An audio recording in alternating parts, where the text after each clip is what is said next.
What's happening in the canine industry? For all the latest news, views, and expert opinions, stay right here for the Canine Paradigm. You'll hear from industry leaders, experts, doyens of the industry, learned colleagues, movers and shakers, and the odd randy guest.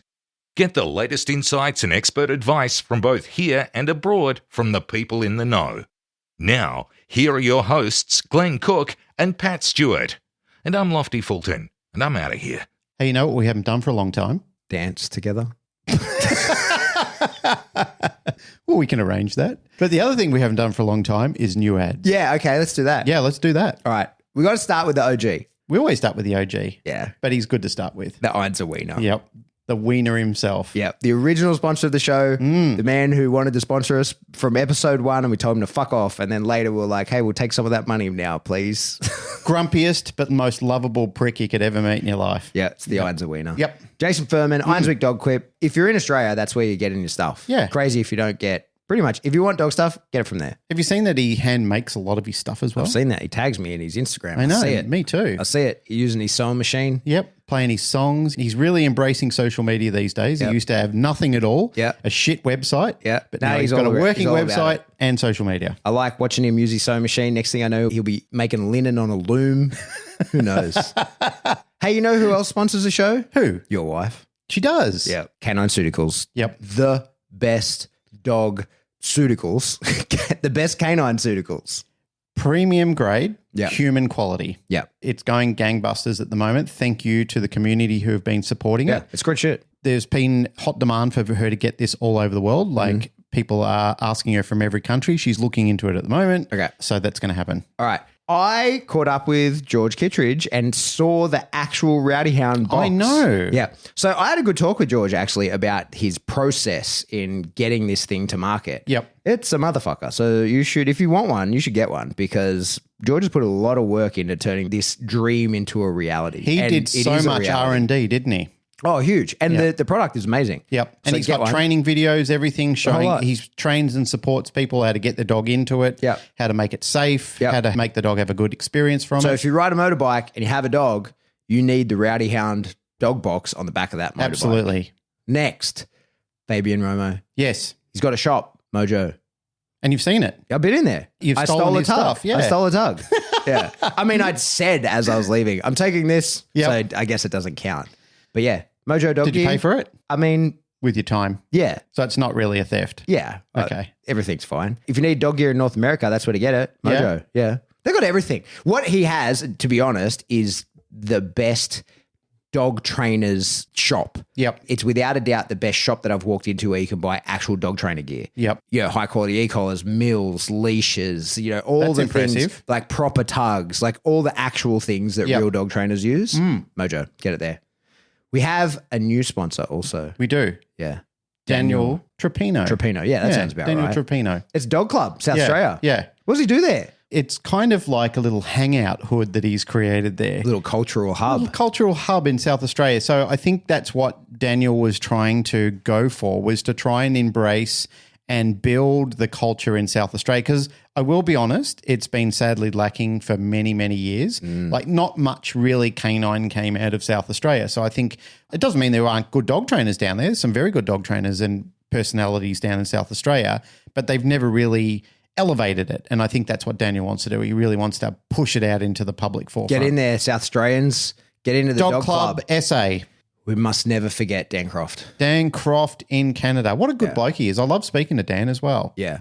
Great facility. Great facility, really emphasizing his puppy training programs. I just put an ad up today on Instagram showing a little Doberman doing his little course, running around. But that's what he really wants to emphasize on, the critical period of development in young dogs and puppies.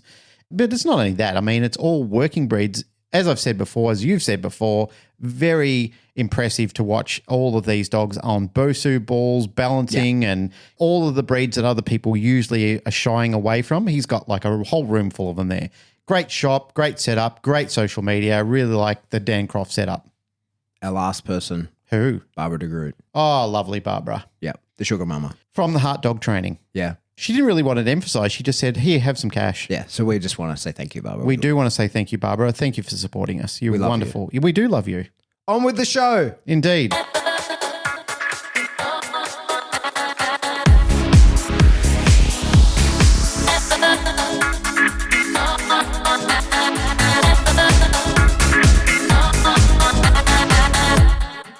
Welcome back to the Canine Paradigm. I'm your host, Pat Stewart. I'm joined in studio today by my co-host, Glenn Cook. Hello, sir. Hello.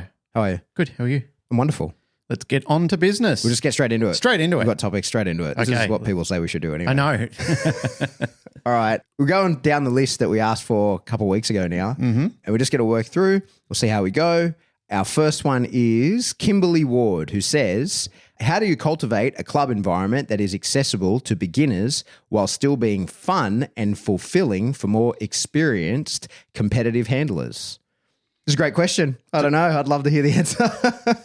She then says, specifically drawing on your experience with developing Iron Fist PSA and now, Pat, with your decoy days, et cetera, et cetera.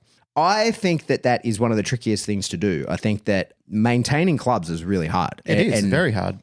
One of the reasons I love PSA beyond the game itself is the hierarchy, the headquarters of it, the administration leaves the way that club business is done.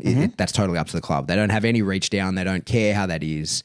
And so one of the things that you see in PSA is that the club systems, the way that people have their own clubs can be really different. Some clubs are very loose. Yep. And it's just a bunch of people who train together now and again. Others are very rigid and, they have a president, a secretary, a treasurer, and they're a proper registered club. And you can do anything you want and any variance in between. The PSA headquarters doesn't care. It's really up to you as an individual, what risks you're willing to accept, what insurances you need to get, what paperwork you need in places to get the premises that you need. I know that here in Australia, to use council grounds, then you're going to need to be a registered club. And so to get permission to use those grounds. So there's things that go into determining that stuff beyond just how you feel about the club training, because you might require it for other reasons. But I think the way that I've seen that we've structured the club and the way that the most success that I've seen in long-term enduring clubs is that the thing with dog sport clubs in general, and not just our club, but I think in any, is that you're going to get a mix of professionals working with very amateur people. And what's essentially happening is that you're asking people who do this for a job or are very good at it at the minimum, right, to give up their time and do their job for other people for whom it's a hobby. Yep. And so some clubs run for profit, and that's totally fine. Others just take enough dues to pay their bills and everything in between. And I don't think there's a right or a wrong. I don't think there's a good or a bad. I think that it has to work for the club. I think as well, having committees and all that kind of stuff is sometimes really necessary. And I think sometimes that's why the club falls over. So I can speak for our own club. Not sometimes, majority of the time while clubs fall over. Yeah. So I can speak for our own club and this is how we do things, but it's not right or wrong. And it's not necessarily the way anybody else should do it. We name the club Iron Fist PSA because that's how it's run. There's an Iron Fist. There is no committee. You don't get any say in what happens. It's my club. We had me, you, and Neville as original members when we first decided to try and get PSA going in Australia. People come and go from the club. There's no hard feelings on that ever because that's just life, I used to, when we first started the club, remember we had sort of attendance requirements where it was you had to come a certain number of times. And while I feel that that's good and I don't regret us having that, you just kind of realize that it's not so much about the specific numbers of people turning up a certain amount of time. It's when people don't turn up because they can't be bothered. That's when I'm not interested in training your dog. When people just turn up now and again because they feel like that's all they can be bothered doing, I can't be bothered working your dog. That's not how it's going to go. There's ways to manage all that. But what I think is that people's lives get busy. So we have people that come to the club once a month or less, once every 6 weeks, once every couple of months. But it's not because they're not training their dog the rest of the time. It's because they live 4 hours away and their work schedule only permits for them to be there once when they are. And so that's fine. Turn up when you are. But it's not that the dog is sitting on the shelf and not doing training for that entire period. That's what I don't accept. That's not happening. One of the other things that I see when clubs fall apart, it almost always has to do with money. And that's why at our club, we have no money, right? Now that presents challenges. That's not always a good thing, but I think for the most part it is, because I don't charge any dues for people to turn up. What I just want is that people turn up and they work correctly. Now we're super lucky. We use this place. You guys don't charge us to use the place. So we're incredibly lucky in that regards. We don't have overheads. We only have trial overheads when it's time to do that. And we raise money for the trials when it's time to do that. Yep. I often see that it's the committees and the way they want to spend money and the power struggles within that are the cause for many clubs to fall apart. And not just in bite sports, but in all kinds of dog training clubs. The committee is very often sort of pathetic, lonely people that are trying to exert some level of power over the 6 people that they can, right? Like you see that pretty often, where people who have had no power in their life are suddenly in a position to wield some, and they're terrible leaders and they really shouldn't ever be in a leadership position, but suddenly they are, and they cause the entire club to implode. I've seen plenty of that happen. And then I think as well, you see people who think that club is going to be a way for them to make money. And if you're overt about that, if that's what it is, then that's totally fine. But when people are like within a club that's not meant to be a for-profit experience, but they think they're going to hold a position in that club that gives them power, money, something like that, that's going to cause the club to fall over. That's kind of how we run the club. Like clubs expand and contract. And I think one of the main things, and certainly we're at a point now where I have to start telling people no. And I'm not going to tell people no, they can't do the sport or they can't turn up to training now and again. Like that's not what we're going to say. But, you know, you have to protect the people that are in the club. You have to not take on so many people that nobody's getting the fair treatment or that they're getting enough attention or time with their dog or anything like that, that they're not successful. Like I suppose what I'm trying to say is you can't dilute it too much. So it's a bit of an ebb and flow between making progress and growing a club and pushing a sport like we're trying to do, but also making sure that your own mental health is kept in check. You have to enjoy going to club. Indeed. And you have to be giving the right opportunities to the right people, and being able to determine that is sometimes difficult. The way the club rule here is that if, as I'm loading my car to go out to club, I have even one negative thought about having to deal with you if you're a difficult person at the club, you're out. That's as simple as it gets, because I have to love it, because without me, it doesn't continue, right? That's right. So if I resent you and make me not want to come to club, then you affect the entire group, and that's unfair. So we move people out. Now that has almost never happened. That's so rare that almost never happens. And usually the people who that does happen to self-select themselves out anyway, because they realize, oh, this isn't going to go the way that I thought it was going to go here. Yeah, well, they just feel the iron fist up their ass. But we've never really had to put the hard word on anyone, Not because really. most people like think they're going to turn up and like, this is how it's going to go. And we go, no, you have no say on how that's going to go. You've earned no right to dictate anything here. This is how we do things. We like doing it this way. You're a guest. Yep. Sit down, shut up, and hang on. Yep. And what I think is really important as well is I point out that like that's not in regards to like dog training techniques. Like I don't reach down that's a just lot about into politics. Yeah. So like I don't reach down a lot into people's training beyond what they ask for. Like when people ask me for help, or like if people don't know what to do, then I'm happy to give as much guidance as possible to those people. And I truly consider that if you're in the club, then your dog is my dog. Like I'm as invested in your dog as you are, but truly only as invested as you are, right? If you're not that invested, neither am I. And in fact, the moment that I get somebody who is more invested, like you get pushed out, they get brought in because they're into doing it. And, you know, this is my day job. This is what I do for a living. And I'm here doing it for free for a bunch of people. So it has to be enjoyable to me, or why would I do that, right? Like, and it has to be that like we're all working together. If it's all give and no take, then like I'm out, right? That sounds like, say that we rule with an iron fist and all that. Like it sounds like it's like an evil dictatorship, but I truly believe, and trust me, I've like seen them work. The only form of government that actually works is the benevolent dictator. Yep.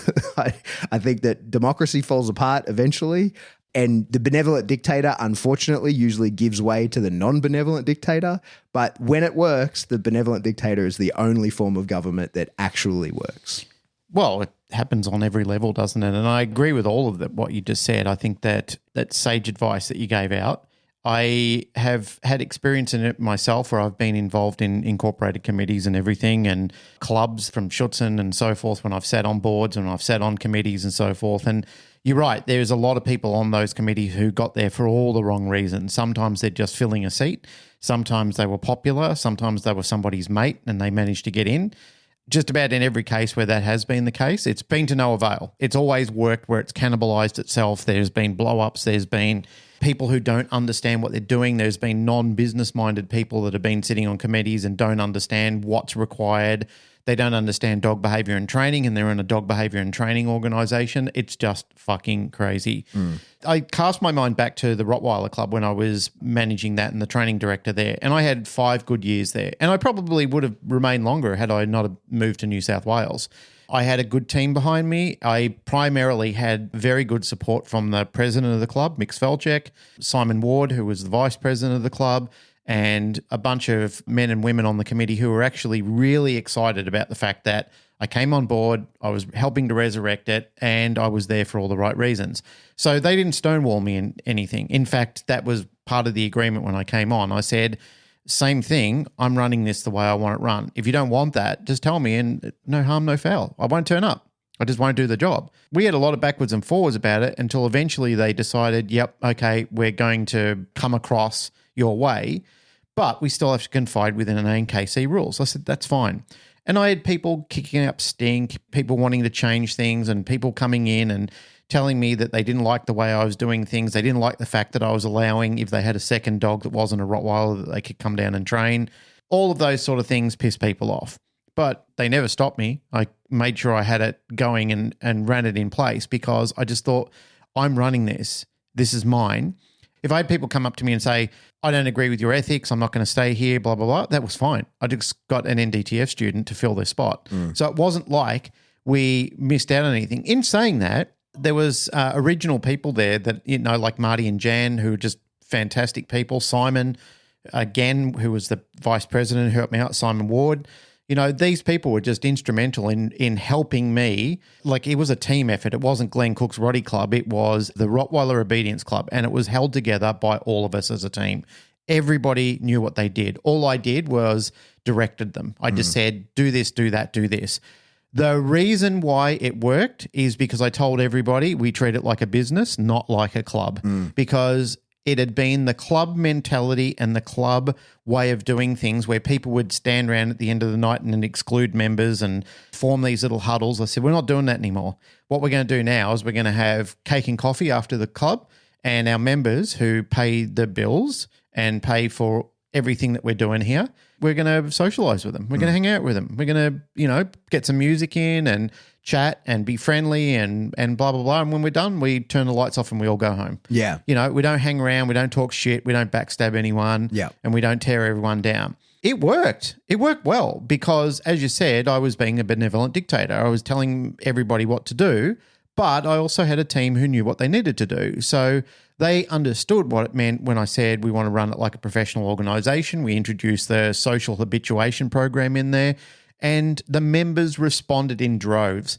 Instead of a club that was falling apart, that was actually in decline, we started to get it in decrease.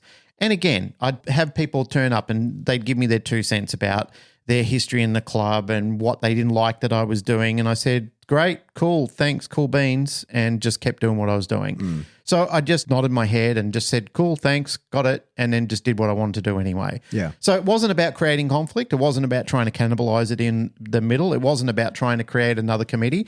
I sat on the committee. I was a committee member for the Rottweiler Club, and all I had to do was basically turn up to the meetings and give them a report on how much money we were making for the club. Yeah. And they were ecstatic about that because we were increasing memberships, we were making money, and instead of being a cost to the club, we were a profit to the club. So nobody was going to step on me while we were making money out of it. And I appreciated that all of the people who did turn up and played their part in it, I can't thank them enough. They made my job easy. I'd have Di, who was on administration. She would get there half an hour before I did. She had all the tables set up. She'd get in there and get all the bookwork ready. She'd start processing members. So by the time I got there and did the brief with the team, got them set up, told them how we had A, B, and C structure. So I'd go in there and say, okay, tonight we're working on A structure. And they go, cool. Next week I'd come in, B, next week, C. Or we'd just mix it up. Nobody knew. We'd do a bunch of whole different things. But literally all I had to do is just come in and direct my team, and they were so professional by the end of it, they would do what they needed to do. Agility equipment was set up, things were set up, the rings were set up. To answer Kimberly's question for how did we work with professionals, so originally what I did do, this is one thing where I did get major kickback, is I kicked out the requirement to have to do trials. So I basically said it can fuck off, because that's where all the heat was coming from. And the other area that I kicked out immediately was people coming down there and doing confirmation on other people's dogs who didn't ask for it. Right. So going down there and telling their dogs were shit because their paws were east-west and they had a dip in their back. So I basically said to all those people, if you say that to people, you're not welcome in my club. You can do it in the car park out the front if people ask you, but you cannot do it inside. It is banned from this building. I had to make a compromise on the trials, which I said, fair enough, fine. What we will do is we'll set up a ring, and anybody who volunteers who wants to learn about trialing can come over there and they can do a trialing class with you. If they don't want to do it, you can stand in the ring all night and twiddle your thumbs, but I'm not making people do it. It is by volunteer. So eventually people would come over and they were doing advanced class or even intermediate, and they would say, I'm interested in representing the club, in being an ambassador for Rottweilers and trialing my dog. I'd say, cool, go over with Dawn in the corner, or Jenny, or whoever it was that was running the trialing night. Or we'd bring down a guest judge if we got a few people together, and the guest judge would do a mock trial. People wanted to do it. They got volunteered to do it. We didn't make them do it. We didn't insist upon them that it was your duty to do it. When that was being done to people, when they were under heavy criteria and when they were being picked on and degraded and all the sorts of things that they were telling me about, not me, my observations, they were telling me what the things they hated about it. And that's why I said, I'll stop it. I'll shut it down altogether and just make this a non-professional, professional club under the ANKC banner where we're basically doing what we want to do and having fun training our dogs. And that's what we did. And then people decided we want to take it that step further where we go into trials. And I said, cool, if you're asking for it, I will ask Dawn Ayton to come down and set up the corner ring and she can run you through trial preparation, which they did. Then we started getting people going back to trials. But they did it because they wanted to. They wanted to do it. Intrinsic motivation. Intrinsic motivation, and they wanted to do it. It was their idea. They had ownership in it. I didn't push them in it. I just lovingly guided them over there when they were ready to do it. So it worked really well, and the club was blossoming. It was going places. For me, I found that's the way I needed to do it. I needed to take the toxicity out of it, and I needed to listen to people and hear what they wanted rather than just tell them what I wanted to do all the time. We played a nice collaboration in what we did. I was there. I was still dictating, but in a very open-minded manner, and introducing the professional concept where we treated it like a business, not like a fucking club, because you're right, mate. It's that club mentality when you get these mixtures of people flowing in and then they start cannibalizing it within, and then they start forming hate pockets of each other and then hate pockets of people outside of it. The German Shepherd Club people wanted to come down and do some training with us. I said, yeah, we're all in this together. They let us use their grounds. Our lines of communication opened. Relationships opened up. Communication happened as the result of people starting to network and start to like working with each other. And I thought to myself, that's a wonderful thing to do. I admit sometimes I'm not the easiest guy to get along with. It's not through lack of trying. It's just that I have a short wick with some people. I'm like you. If I don't enjoy myself around people, I'm literally cutting them out straight away. I just think there's no point in making what's a short life any less enjoyable by having the wrong sort of people around me. Why do that? Why have sleepless nights? Why toss and turn in bed to be around people who exclusive, toxic, narcissistic, crazy, fucked up? Why have that in your life? And I didn't want that in my club because I was and I wanted to be around these people. We had good times. We celebrated. We had fun together. We socialized together. I started going back to the shows. And Mick, at the time, Mick Svelchek, lovely guy, great president, really enjoyed him. He was very progressive. He wanted things to happen. He made things happen. He was a good businessman himself. Once again, he ran the club like a business. He ran it the way that a business should be run, a successful business. He was a successful business guy. And he said, that's what I want from everybody. I want everybody to know what their job is, do their job, and be happy in their job. And if they're not, move on. Find somebody else who can come in and take over that position and help the club out. The size of the Rottweiler Club of Victoria was in itself much bigger than every other state combined because it had its shit together. It's like every other club. It ebbs and flows and goes in and out of vogue. And, you know, there'll be people who move in and cause disruption and problems and so forth. If you've got a good working committee that works with each other, they bring it to a good boil. But if you've got a non-working committee and people who want to socialise and fuck around and gossip and chinwag and start recruiting hate towards each other, then the club starts falling apart. Yeah. And it loses focus on what the origins of it are designed for. And that is the improvement of whatever the club is that you're doing. So if it's a sporting dog club, which I've been involved in, well, I'm involved with PSA, judging and so forth. I was involved in Schutzen for many years. I've had a dabble and a play with a lot of different clubs and a lot of different committees from time to time. And I just find that it only takes that topple over of a non-working couple of committee people that come in that cause the cannibalistic side of it, where it starts to deteriorate from within. Yeah. I think especially challenging things I see people doing, I haven't really done, but is starting a club. So like our club kind of came together, kind of already existed. It was a bunch of people and then we're like, hey, let's do PSA, right? So it already was there and it had its own culture. What I see with people who are looking to start a club of any kind is that you don't have a culture yet, and that is going to be determined by the people that are in it. And as, like say 3 people get together and go, hey, let's train together and let's make it a bigger club. And then they bring in a friend and then that person brings in a friend. And now there's quite a lot of people who don't really know each other in this same space. And the only thing that you have in common is that you're into a particular type of dog training, whatever that is. And so it can be hard to first establish a culture. Like I think maintaining a culture is very easy because it kind of happens quite naturally. Yep. You're sort of like when a group has cohesion, people tend to then just push out people that aren't going to fit within that. Or you get people that turn up and will go like, oh, this isn't what I'm after. This isn't the culture that I want to be a part of for whatever reason, and they will move on. So when you have a culture, I think that it's much easier than sort of that first 6, 12, 18 months that I see when people try and start clubs of developing one and sort of being like, who are we? How do we train? What's important to us? What are the things that when we at the end of the night of a training night or an event go like, okay, that was good. Like, what are the things that we're referring to when we say that was good? Or if we say that was a bad night, like, what does that look like?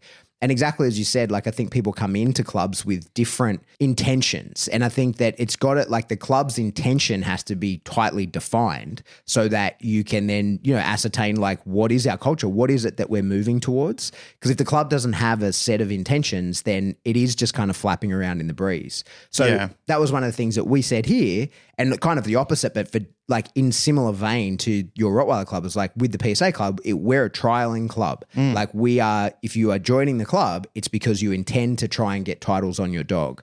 And as I've said to plenty of people who I lose money through the club, because when I have clients that, I'm doing protection work or, developing dogs and whatever, the moment they say to me, oh, I want to compete, and I will try and talk them into doing PSA, the moment they do that, then like the cash check, it stops. Yep. They're no longer a client. I go, okay, well, come into the club, and it's like, fuck, okay. Like now I've got a bigger burden of responsibility to you. Yep. And I'm not going to pay you. I'm not expecting any payment from you because we're in the club together. Because that's how we run the club. And I'm not suggesting that's how anybody else do it. Everybody does their own thing. But I think that for us, it's important that I'm only doing that for people who want to trial. Like when people are saying to me like, oh, I want to join the club, but I'm not really into the idea of competing. That's fine. You can't join the club because the club is a club that is working towards people trialing. You can train with me or you can train with anybody else and you can do all that, but like you're on the clock, you're a client, right? Like you're not going to be in the club because the club is people that we're working towards a common goal. And I think that's the main thing is if you're looking to start a club or building a club, is identifying you and your 3 to 5 people or whoever it is that get together, whether you know each other really well or only a little bit or there's strangers in the mix, is having that first sit down and going, okay, what's important to us? Like, where are we headed here? What is our North Star that we're heading towards? And from there, we can develop a culture from that. Yep. But if you don't know where you're headed, then of course you're going to have people pulling you in all different directions. And that's just normal. That's totally reasonable. I'd be surprised if that didn't happen if you haven't had the sit down and discussed, this is what we're trying to achieve by creating this group. Like, this is why we're even bothering creating a club or training together, is because we're working towards this endpoint. Okay, we've established that. What's the first step in getting towards that? And we can start building towards that together. And through that, develop a culture, and through that, develop cohesion. And then like, you've got a left and right of arc. You know when somebody is within it and out of it. Yep. And I think the last thing I'd say on it is, as well as, like, sometimes people just aren't a good fit. And that doesn't mean you have to be like enemies with those people. Like, that's one of the things that I see is weird. Like, when people, like with group cohesion, if it doesn't click, if you're not part of it, then it doesn't mean that you're on the outer either. It's just like, no, you're just not in that club. But you can pop by, you should trial and train and all that kind of stuff. It's not like by not being in the club doesn't mean that you shouldn't continue to progress. And it doesn't mean that we're not friends. It doesn't mean that we become enemies because we've said, like, it's not going to work out for you in the club. It's just because you're not on the same path that we need to be on. So we can be on parallel paths and we can get on fine. That's totally, or we can even be at crossing paths. It doesn't matter if we're not, like, relying on each other. It's when a group of people say to each other, okay, we're going to work together. We're going to create a group that has cohesion, and then you try and go in different directions. That's a problem. Yep. But if you don't set up for that failure and you just go in different directions, then it's fine. That's my take on it. All good points. I think you established everything well. The only thing that I would say is have an ethos. Yeah. Yeah. But you covered that with everything you said. All right. Should we go down the list? We should. The next one's from Georgie Harrington, and she says to talk about sign tracking and raccoons. Let me give some context to that, and we can touch on this a little bit, but me and Georgie had a long conversation about this, and I kind of put her onto sign tracking a little bit. It was something that we observed in a couple of the dogs. There's a bloodline of dogs becoming fairly popular in Australia at the moment, of Malleys, and they're very prone to it. And I kind of put her onto it, and in typical Georgie fashion, she's now like, world-renowned expert. She's gone so far down the rabbit hole of obsessive researching and has solved a lot of her issues with it. But sign tracking is a form of, like, classical conditioning, or of conditioning, whereby classical conditioning is that this leads to that. This signal leads to that signal. Whereas sign tracking... Is this a real term? Yeah, sign tracking, yeah. So you can look it up. It's pretty interesting. It's especially prevalent in raccoons, right? So raccoons are the example. There's videos of them online you can check out, where instead of saying that this leads to that, it's that this is that. For example, it's very often the source of a lot of object guarding, right? Or not just object guarding, but guarding of any kind of inanimate things that doesn't really make any sense. So sign tracking in raccoons, the experiments, it's on YouTube, you can watch these, is that you get like a raccoon and teach it to put a poker chip into a money box, and it does that for food. Very quick, easy to teach that, no problem. But before too long, when the raccoon picks up the poker chip, it knows that this is the representation of food. By picking this up and putting this into the money box, I will get food. Therefore, this poker chip represents food. Sign tracking turns that poker chip into food. And so now the raccoon gets stuck, and he can't bring himself, because they are such resource guarding animals, he can't bring himself to put the poker chip into the money box because that would be giving up food. But he knows that it itself is worthless because it is not food, but it represents food. So he can't bring himself to give up on it. And he gets stuck in this loop of like, I know this isn't the thing. It represents the thing. That makes it the thing. And when you see it in dogs, it usually turns out to be like obscure guarding behaviors, right? So dogs that guard food bowls and so forth. Yeah, the empty bowl, right? Empty Stuff bowl, like that. yep. But like some dogs will guard sort of odd inanimate objects, and it's usually because they've created this represents something of value, or this has been an important step on the path to achieving something of value. Therefore, it takes that value.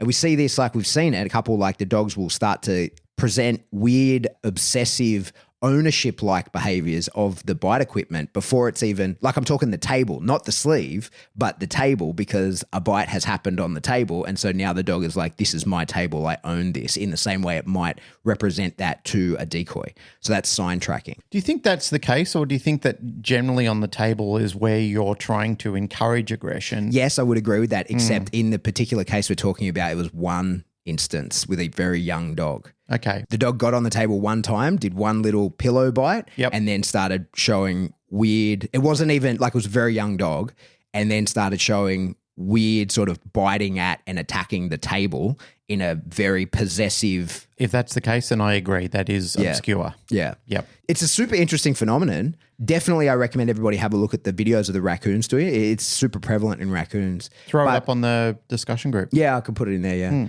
Yeah, I've encouraged people, things like you see sometimes when dogs will bite you when you're teaching article type tracking. So if you do sort of Dick Stall style method where the dog's only like looking for the article and then finds the track via leading to the article, and some bloodlines of dogs, especially ones that are more prone to guarding type behaviors naturally, so a lot of the sort of KMPV type mallies that are more prone to guarding because that's where a lot of the drive comes from, the possessiveness, they can start to guard the articles because you've been dropping food onto that article, and the dog then goes, well, this represents food. And the dog is probably food aggressive, because a lot of those type of dogs are, but the owners don't even know because they don't fuck with their food. Like if you just, like quite a lot of people with those kind of dogs have quite food aggressive dogs, but it's irrelevant because they feed the dogs in a kennel. Like they just put the, like everybody should, right? You just give the dog its food, it eats its food, you don't molest it or fuck with it, and then you take the bowl away afterwards. Quite a lot of people have food aggression issues they're not aware of, which is great, right? Like they shouldn't make themselves aware of it. Until they exchange it for a washer. Yeah, until you've like dropping food on that article, the washer, and then when you go to take it, the dog's like, hey, that's my article. And you're like, it's worthless in and of itself, but sign tracking says this article is the representation of food. This article is my food. I know I can't eat it, but I need it here in order for the food to come to me.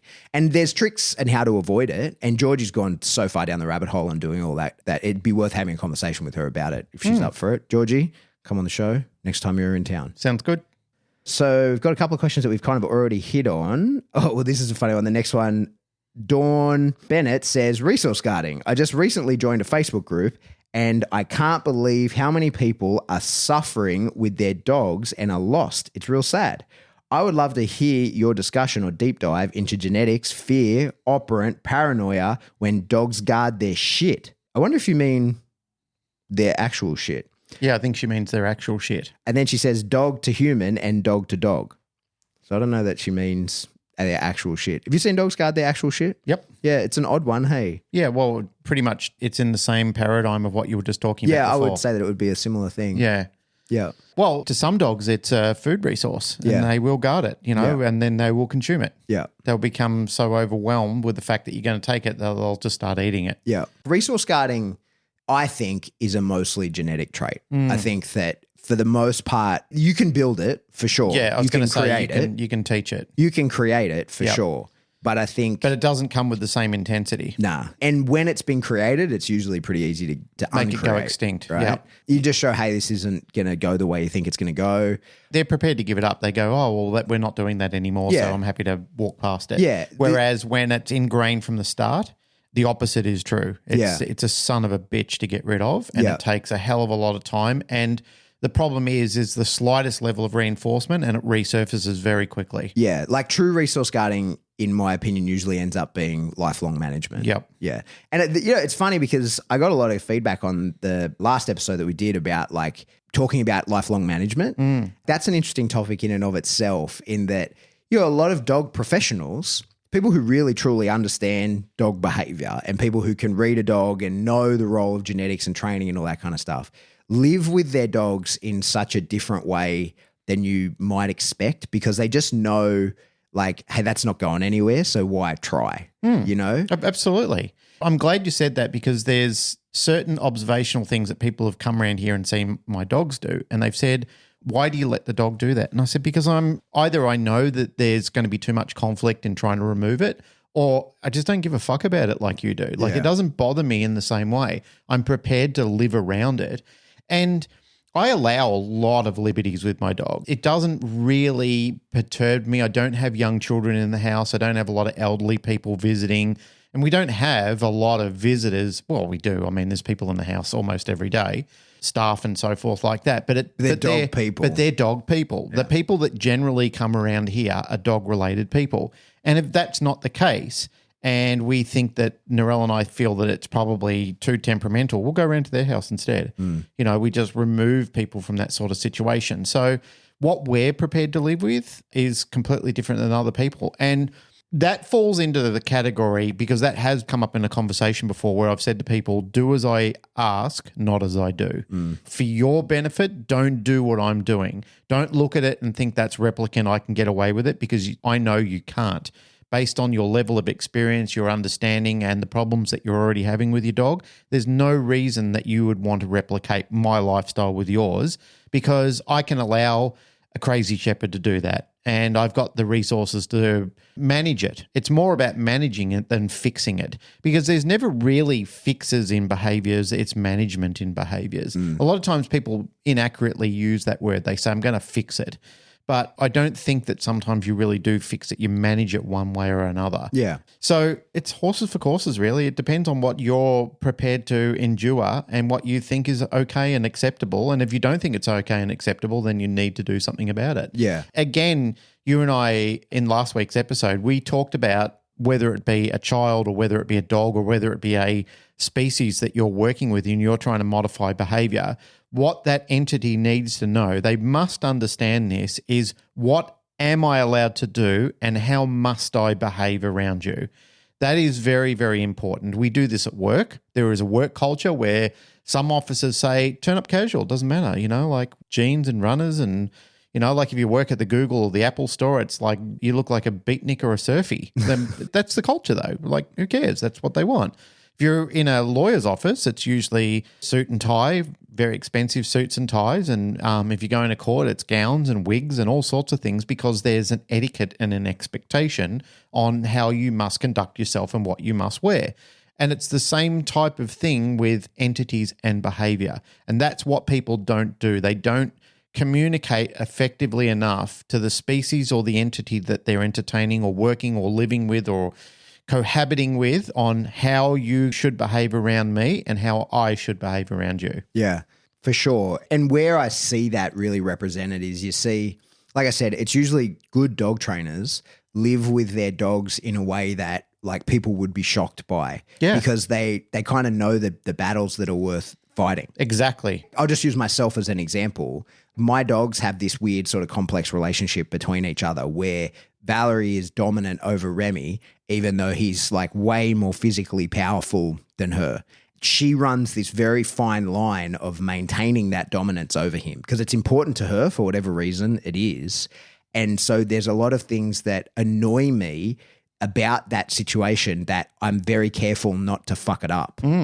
Because I know that will cause me much bigger issues than what I'm thinking. So there'll be times where I'll be sitting on the couch and Remy will get up to walk past and Val will stand up and like staunch him and not allow him past, right? And it seems like I've had people say like, why do you allow her to do that? Like she's bossing him around. And I'm like, yeah, but that's important to her and she's gonna recover that. And what I need to not happen is I need to never encourage him to push the boundaries with her, because if they ever actually fight, he'll kill her. So I need to maintain their relationship in the way that it is in order that they live harmoniously together and I don't ever have to go into the crate and rotate sort of scenario. So what I don't do is encourage him to follow orders from me that would be in contradiction to what she wants. And so Remy's not allowed in the kitchen. He's a house dog. According to Val? Yeah, according to Val. I've never taught him that. Yeah. Like the idea of walking in the kitchen is frankly outrageous to him. Like he would never entertain the idea of it. Yep. He stands there. If I were to take credit for it, you'd think, oh my God, how did you teach this? You're such an incredible dog trainer, right? Like, because it's like there's a goddamn force field around the entryway to the kitchen to my house. Yep. That he just will not pass. I've had people say, like, why do you allow her to enforce that? Like, and there's times when, you know, like I finish a thing of yogurt and I'm going to let the pair of them lick the insides of it and, you know, like be done with it. And she gets hers and then I have to take it to a separate part and be like, here you go, you can have your bit, because I can't call him into the kitchen. Now, if I called him into the kitchen, would he come? I presume yes. But I'm not going to do that, because then she's going to be like, hey, you're fucking not allowed in this kitchen. And there's going to be a struggle. He's going to have to be faced with a choice of, does he do what I tell him to do, which of course he's going to do because of a way more reinforcement. Well, I presume he would do. Actually, I don't know, because she doesn't reinforce him. She just punishes him, right? So I don't know which one's going to win out, but I'm not going to find out. I'm not going to fuck with that, because I'm not going to mess with their relationship. And I think a lot of the times when you see problems within the house, and especially the way that people live with their dogs, it's relationship. You almost always, especially multi-dog household, which is our next question here from Sharon, is that problems in a multi-dog household are almost always relationship problems. It's, as I said before, entities who teach each other how to behave around them have established guidelines. And why fuck with that? Because the minute you do, it starts creating multifaceted conflicts, which you don't know where it's going to blow out into other areas. And that's the problem, because it's like a tightly packed box of springs. Once they're in place, the moment you open the box and the springs start flying out, it's a shit show to try and contain them once again. And just on top of what you were talking about, it makes me think about a behavior that Randy does still to this day, that he's 9 years old. And I just allow it to continue because I've tried to stop it in the past. But it's like, you know, that show 50 First Dates? And there's a guy in there, they call him 10-Second Sam or something like that. Randy's like that with this particular behavior. And that is, if he comes in at night when it's cold, like he likes staying outside, but when it's cold, he wants to come in. And we want him in because he's old and it's too cold outside. He can't not come in like a fucking steam train and scramble around on the floor like a dirt buggy going around a corner. He just can't stop it. It doesn't matter if I get him to drop in front of the door. It doesn't matter if I get him to sit. It doesn't matter if I correct him. Nothing really stops him. And if anybody looked at it, they would say, you can't control your dog. And I would say, I've controlled him in lots of other areas that I needed to control him. But in that aspect, they're right. I can't stop him doing it because he just forgets about it. He gets so excited about it that he just tears through the door at 1,000,000 miles an hour and he literally goes fucking bananas. So now all I do is close the door, allow him to come to the door. I have the treat in my hand. I just lure him in nice and slowly because he's following the lure, and I just lure it straight into his crate. Yeah. And I put it in there and he goes in nice and calm. Without that, with even with me trying to shut him down, to try and correct him, to try and use negative reinforcement, whatever the training practices I need to use, he will literally forget himself the minute he gets to come inside. He'll do everything. He'll drop, he'll sit, he'll stand. He'll do everything he's supposed to do. Door closed, door opened, until he gets to the threshold of the door, and it's like, blip, it goes straight out of his head. And then people say, oh, yeah, but you should do this, you should do that. I know it all, guys. I've been teaching it for years. But I just know he'll forget it and we're back in conflict again. So now I've resolved the issue. I just don't put him in a situation where it's a fucked up lifestyle for him for the rest of his life, where him and I are in conflict and I have to make his life so heavy about coming into the door. Because we've done it where we've been very successful with it before, and all of a sudden it's like, I forgot it. I don't know how to do it. Yeah. And you can see the panic in his eyes. Like, he actually gets quite panicked about it because now he's in conflict with me. And I just think, oh, to hell with it. Yeah. Why not just do the simple solution where I can just lure him in nicely and bribe him into the crate, and he's happy to do it. Yeah. Every other way just turns into a living shit show. Yeah. And that's what I mean, is that when you go to experienced dog people's homes and they're in their multi-dog household, they'll be like, you know, this dog can be out, but only with this dog, and this dog has to sleep in the crate because he's a pain in the ass in the night, and all these sorts of things. That I say they're smart. They're people that I respect. But that's normal, right? Yeah. And then when you have like those same people then, and you know, I've been guilty of this, is then when you get a pet dog client, especially when you're sort of new to it all, right? With a pet dog client that's like, I want my dog to be like this. And you're like, cool, I understand operant conditioning. I know how to create behaviors and I know how to like make up behaviors aversive. Like, got it. I can train your dog to do whatever you want. And you can for a period. right? Yeah, but then it's like 10-second Sam. It just falls away. It's not going to without constantly maintaining it. Like, of course, like even as you're saying, like even with Randy, like if you were on it every day, you could do it. But then you would have to be on that every time because he's going to require that input, that supervision, all that stuff. So you found the technique that works for you and causes the least amount of conflict between the two of you. When I was on it every day, when I was really militant about it and had very high expectations around it, he would do it, but he was so fucking miserable. Yeah, exactly. Right. You know, and that was kind of heartbreaking for me to see it because I thought it's just not that important. Yeah. It's just such a short duration and a short path to go. It's just not that important. But then other people would say, well, what about the leakage of other behaviors that stems from that? Well, it doesn't. That's the thing is when I go into other areas, if we're out in the backyard doing something and he wants to go into the training shed, he doesn't behave that same way. He doesn't go crazy like that because I will insist on going into the training shed because sometimes when I take him in, I've got students and so forth, then my expectations are different with him. And he knows it's all different because he behaves differently in it. But when he's going into that crate, when he's going into his bed, like I said, it's probably 3 meters of distance. Why go through all that hell and make him so miserable? And then, you know, like I get so adrenalized over it because I get upset about it. Yeah. It annoys me and it hurts him because it not hurt physically hurts him, but I just see how mentally frustrating it is for him because he almost can't help himself. And now that he's getting older, I just don't want to put him in that sort of situation. So I just think, have fun, you old fucker, you know? And we do. We gently bribe into the crate. He goes straight in there and he settles for the rest of the night. Yeah. You know, there's no play up. He doesn't scream. He doesn't bark. He doesn't do anything. He wants to be in there. It's just that explosion of trying to get in there. And if I don't bribe him, he'll go straight back into that scrambling behavior, straight into it. Yeah. And then people will say, oh, but you've rewarded it now. Motherfucker, let me tell you, I haven't rewarded it now. It's always been there. Yeah. I'm rewarding it. Well, I'm bribing it now. I admit to that. I openly admit I am bribing him into the crate to stop him scrambling so I don't have to get upset. I don't have to spend the next hour with adrenaline surging through my body because I'm furious. And he doesn't have to sit in the crate wondering what the fuck happened. And the two of us being in total conflict over something that doesn't need to be there. So for you guys listening at home, if you're in that same sort of scenario, think through it a little bit. Make your life less complicated by make better choices. Well, that's what I mean is that you see a lot of people just sort of manage their dogs through difficult situations. Yeah. Where, like, of course, you could put all the training effort into it, but like at what cost, you know? And when you do the cost benefit analysis on it, you got to go like, okay, but like, what do I get out of this? You know what I mean? Like, is this worth it when I can just manage a dog through this situation?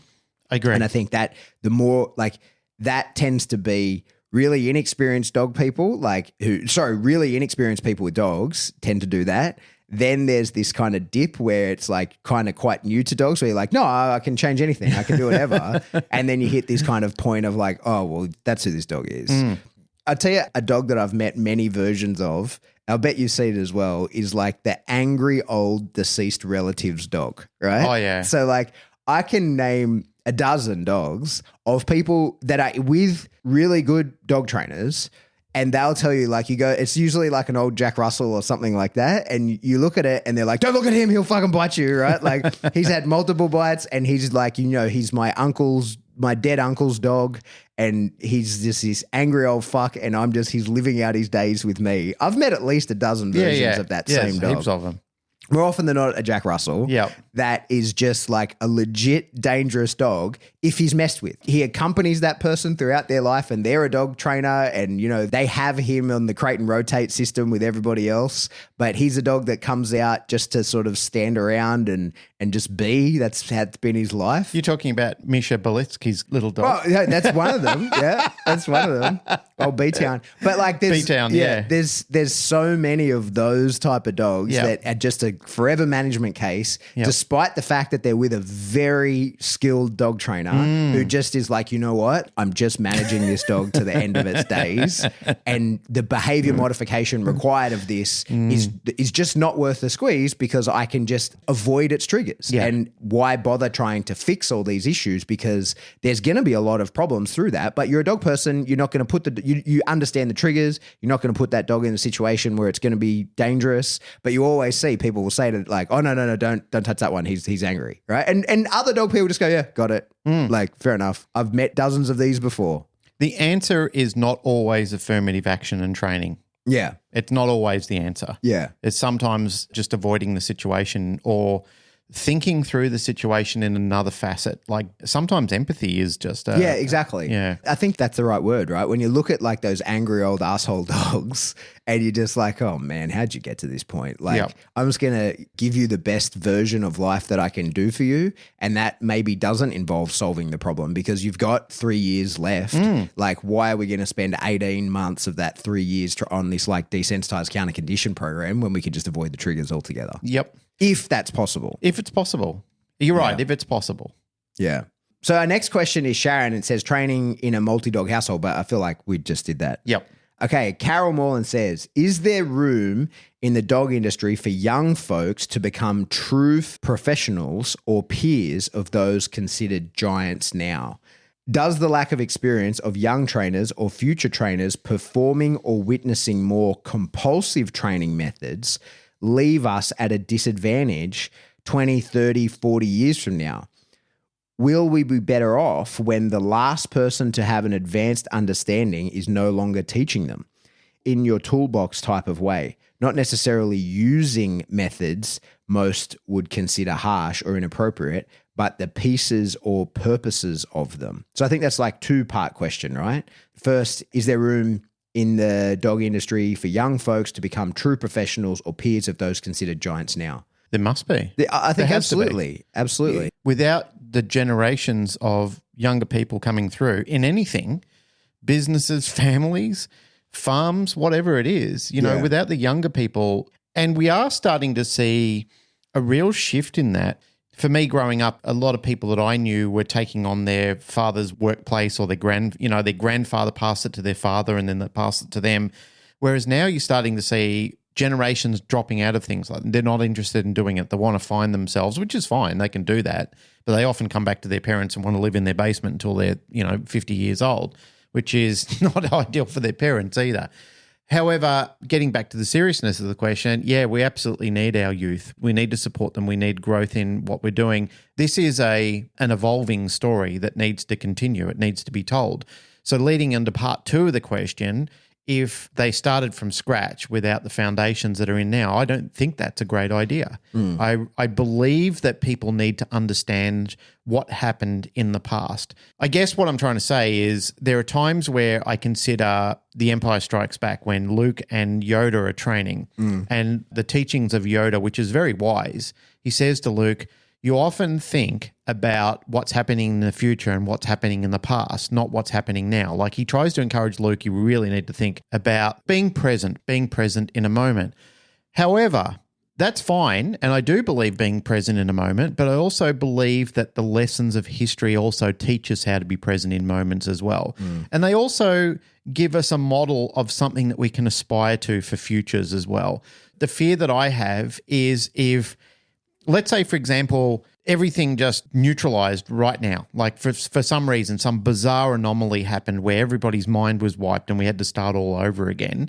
I don't think if that happened that we would automatically go to this euphoric utopian mindset where it'd all be just kind and loving with each other. I think you'd start to see the rise of Vikings and empires happen again. The total opposite. Yeah, exactly right. Like it just wouldn't be where people are going, oh yeah, peace, love and mumbean, baby, because I'm frightened of being cancelled. There would be all out male-dominated war. I know people are going to be kicking their dashboard over that one, but that's how civilizations have notoriously been created. Yeah. So I think history has given us an idea of what it is we're building towards. And I feel for many of us in the balance communities, a lot of us aren't going to like that because we're already afraid of what's coming and we're already afraid of this hypocrisy that's heading our way, and it's going to do the absolute opposite in trying to help and resolve and manage behaviors and save lives and everything, according to us, our opinions or the experiences that we have, what we can physically see with our own eyes. as we revealed last week, it does frighten me. I think about that regularly, but I would still like young people, yes, to be involved, yes, to mentor, yes, to understand, and also understand what it is we came from and what it is we're building towards. Yeah. I think the first part of the question, is there room in the dog industry for young folks to become true professionals or peers of those considered giants right now? Like, absolutely. And it's an obligation that happen.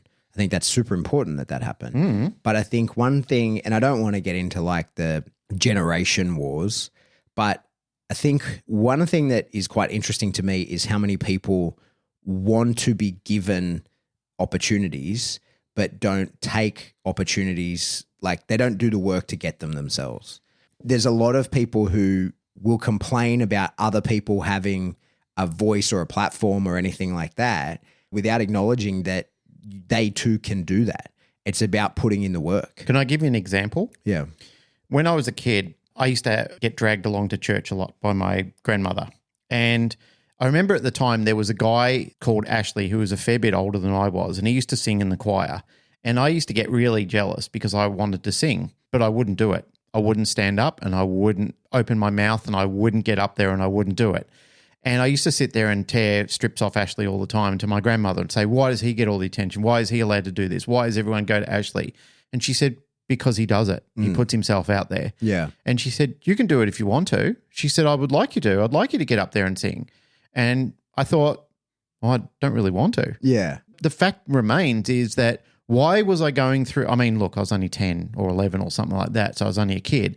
But the thing is I was more pissed off with the fact that Ashley was getting attention that I wanted than actually doing the work. He was doing all the work. Yeah. He got up there and did the work. The guy put in the hard yards. He got up, he practiced, he went to practice, he turned up, he sang, and everyone congratulated him for it. That's all I wanted. I wanted the applause without doing the work. Yeah, yeah. And that's what I find a lot more people are like that now. They want the applause. They just don't want to do the work. Yeah, I don't know if there's more of them now, but we're maybe no, there just is. aware Trust of them. me, there is more. You reckon? Or you're just yeah. aware of them? Well, there's a bigger population. There has to be. Yeah, okay. Well, there's probably not a bigger percentage of them though. Like it's the same, it's a personality type. Yeah. So like one of the things that's interesting to me, like these decoy development days that we're doing, totally free, once a month. All we ask is that people bring dogs to help us. That's our only ask, is that even the people who are not interested in learning to decoy come and get their dogs work for free. And the dogs that are in development, it's only me and Cole that really work them. It's not like we're risking anybody's dogs getting injured. The truth is, it costs me or Casey takes a turn at paying for it. Other people pay for it. We have to hire equipment. We have to hire toilets and stuff. It costs like $400 to put on the day. Cole gives up his place. Like there's a lot of costs that go into it. Yep. And we're doing that to try and train more people. One of the things that sort of drives me crazy is when we put up these posts saying like, hey, we're doing this on this date. And people go, oh, I wish this would come to Melbourne. And it's like, get in your fucking car and drive up here or get on a plane. You can't do it in Melbourne. Exactly. So we can't do it. So it's never going to Melbourne because it's illegal to do in Melbourne. Yeah. But also like we are putting in all this effort at great cost to ourselves, right? Not to toot my own fucking horn, but the reality of what we're doing, it is costing me time and money to try and train people in what is my job. I'm not getting paid anything to do it. And I'm doing that to try and I'm creating more competitors for myself within that space. And we're doing that like with intention. I'm aware that I'm doing that because I want more people good at it. And I want to create a culture around it. But then to see people complain that there isn't enough opportunities for them because we're not bringing it to them in a place where it can't be brought to them.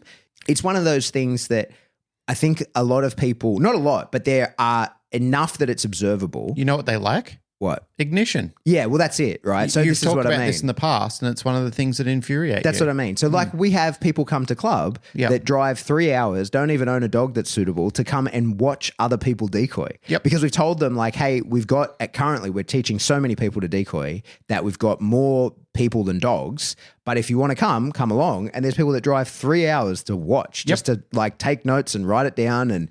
And so then when somebody then says, there's not enough opportunities. It's like, but what opportunities are you making?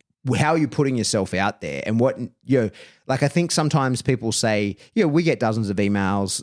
I get emails from people all the time. Like, can I come and just learn from you? And it's like, no, because like what value do you give? Like, I've got tons of people that want to just learn from me, but like the people who are learning from me that are not being charged are people who Contribute. have snuck into my life, right? And that's the way you do it. That's what I did when I met you. You know, you just kind of like, oh, this person has value. I want to learn from them.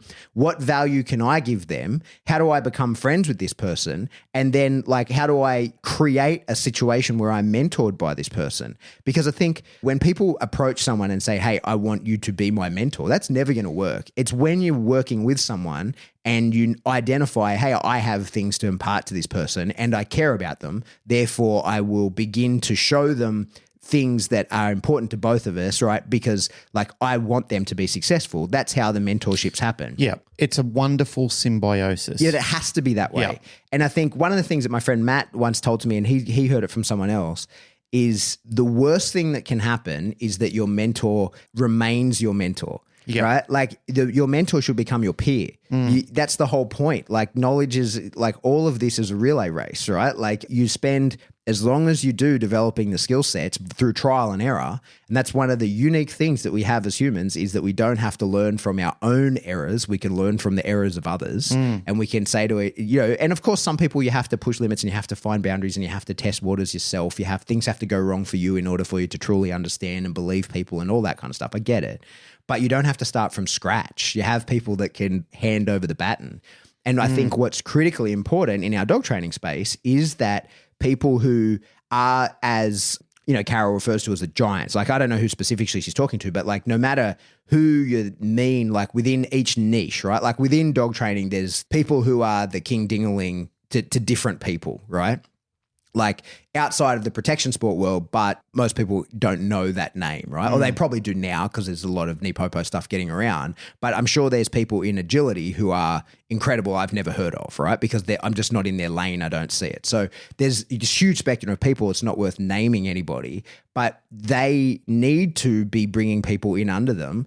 Of course, their job is going to be getting paid by those people in order to sell their information, but they need to then be identifying some of those people and going like, okay, you're off the books. Like you're not paying anymore. I am taking the role of mentor. Now, whether that conversation ever happens and is formalized or whatever, but it's like, I see potential in you. You are doing the work. You're putting in the effort. You have the ignition. You have like whatever the je ne sais quoi is that like can't be taught. Like they've got the essence of what needs to be in that person. Okay, cool. Like I'm going to put in the work in order to make you better than me. And I think one of the most important things in that is, and we do see this in the dog space, but we do see a little bit of the opposite though, is that when you've sort of done, when you've conveyed as much as can be conveyed to that person, is telling them that and saying like, it's time for you to go elsewhere. And not like we're not friends anymore, but I'm not your mentor anymore. I'm your peer. And now as your peer, I'm telling you, you have a skill set to go elsewhere because your career is in its infancy. And I'm at the back end. I am set in my ways. It's not that I am no longer learning, but my system works very well for me. It's now time for you to go out and learn another system from somebody else and see what parts can be put into that. Like I say, I've been incredibly fortunate my whole life. I've had people do that for me. I've had tons of people. Now, there's a huge element of luck in that. And every time I say that I've been an incredibly lucky person, and every time I've ever posted that, people always say, oh, you make your own opportunities, you make your own luck. Yes, but I was born in Australia, right? Like there's a fucking lot of luck that goes into all of this, right? I was born into a fantastic family in Australia. I have no say in any of that, right? Like that's pure luck. No amount of drive and determination. You know, there's certain things that are, and I'm healthy. I'm physically and mentally capable for the most part. You know, like all of those things totally outside of my control. And it's when people go, oh, you make your own luck and you look, why isn't this bum over here? Well, in the fucking roll of the genetic dice roll, he rolled fucking snake eyes, mate. So like he's never going to be as capable as somebody else. Like that's luck and there's nothing you can do about that. But then beyond that, it's making and creating opportunities and taking opportunities when they come. Yeah, entirely.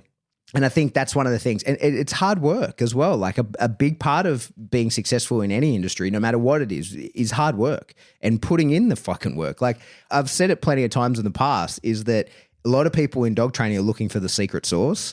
I can tell you what the secret sauce is. I know what the fucking secret sauce is. Hard work, It's turning hard work. up. Yeah. That's You've it. got to suffer for your art. That's all that it is. Yeah. Hard work is the secret sauce of everything. If you put in the work, you'll get better. That's You're it. talking to two men who've got broken bodies. Yeah, You know, totally. like I don't think I've got a joint that's not inflamed, that's not two blown burses. I've got bad lower back, everything like that. You've got a broken back. We're two guys that have suffered for our art. Yeah. You know, I mean, that's the things you want to do. Hey, there is something I want to tip into this conversation just off the back of that. It's a bit of a scorn. One of the things that really annoys me about some of the community sometimes is seminar vultures. And I just want to say this quickly. I want to get it out of the way because it annoys the shit out of me and it annoys the shit out of other people who try and organize things and throw a lot of time and effort into it, only to have multiples of other people trying to contact the talent and then trying to rip them all off you and trying to do all this sort of stuff. And it's just so unprofessional. It really is. It puts the talent in a bad place. Some of you guys don't know, and it's not Australia, it's around the world. I've spoken to people in multiple different countries where they say, mate, I almost give up on it. I almost don't do it anymore because so many people will come in off the back of your hard work and they'll just try and scalp everything off the top of you. It reminds me of a time where Mike Suttle was coming out here once and he was coming in under somebody else's banner. And there was a time where Mike spoke to me and he said, listen, I was thinking about coming here again and coming to your place. Can we do it together? And I said, look, formally you've been brought out by somebody else. I don't feel comfortable cutting them out. I'd rather talk to them first. And if they say no, I'm not going to do it. That's how it's going to be. We're just not going to go ahead with it. And Mike said, yep, I'm down with that. I think that's the right thing to do. I'm going to speak with them as well. I like where you're coming from. And he was a pure professional about it. And I wanted to be as well. So I did the same thing. I went straight to the person. I said, I've spoken to Mike. We were planning on having a seminar. If you're not cool with it, I'm not going to run it. It's just not going to happen. So unless I get your blessings, it ain't happening. And the person said, oh, look, got some feelings about that. And I said, well, tell me, talk to me about it. They told me and I said, yeah, look, fair enough. And I said, so is that a no? And they said, no, I'm cool with it. And I said, hey, you're welcome to come. Bring a few guests of yours and stuff like that. I'd love to see you there. And they did. They turned up and it was fantastic. That's what I'd like to see from other people. Be professional about things. Talk to the seminar organizers or the hosts or whatever. Don't put people in terrible situations because we're all really trying to work hard to make this happen and make it go professionally. It's not just about the money making. Sometimes there's very little in it. By the time that everything happens and you evaluate your time, all the expense that goes into it, the marketing that has to happen, there is a lot of times where people have taken a hit and sometimes it's very successful and it goes very well. But nonetheless, it's the professionalism that I want to talk to the community about it. Across the board, it doesn't matter what country you're in, have some respect, behave like a professional, don't behave like a pariah. It doesn't make you look good either. It makes you look like a pariah to all the people involved in it. It's just not good for our industry because it creates mistrust. People then divide once again. It is no good for anybody else. Communicate. Anyway, enough said. I've made my points. Do you think that's fair enough, though?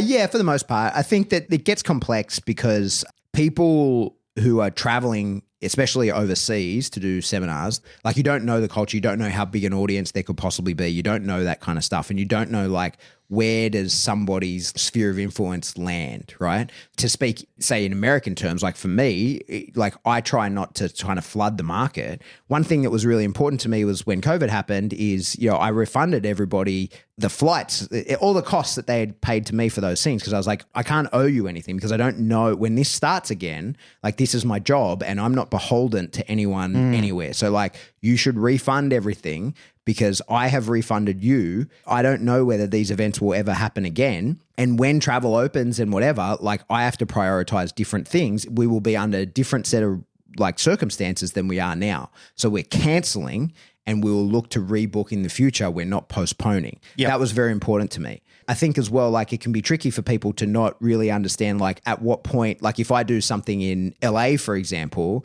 is doing something in Vegas too close? So like that's where it becomes tricky.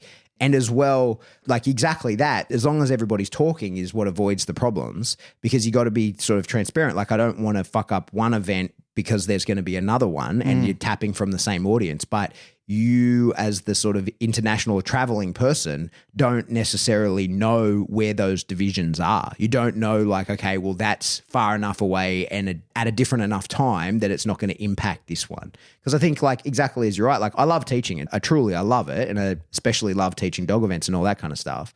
But at the end of the day, it's got to be a business, like because this is my job. If I'm going to be away from my family and away from the dogs that I'm being paid to train here locally, I need to make enough money when I'm traveling in order for it to be sustainable. Like it's my job, but I can't gauge that internationally. Like I don't know, like if I do one here, where am I affecting that person and the ability for that to be a successful event by doing a different one elsewhere? So I think that's what's really important is like exactly as you said, open lines of communication in that space where I would appreciate it if someone wanted to tack on to another event that I'm already doing, that they need to first have spoken to the event host and cleared it with them, or like at least included them in the conversation so that we can all make a decision on that is beneficial for everybody rather than any dodgy underhanded shit. Like that's don't go to the talent, set it up with them and then tell the host that's what's happening. Yeah. Like those sort of things are really dodgy. Yeah. Well, I mean, for me, that's why it's so hard to organize events because there's a lot of moving parts, but it's like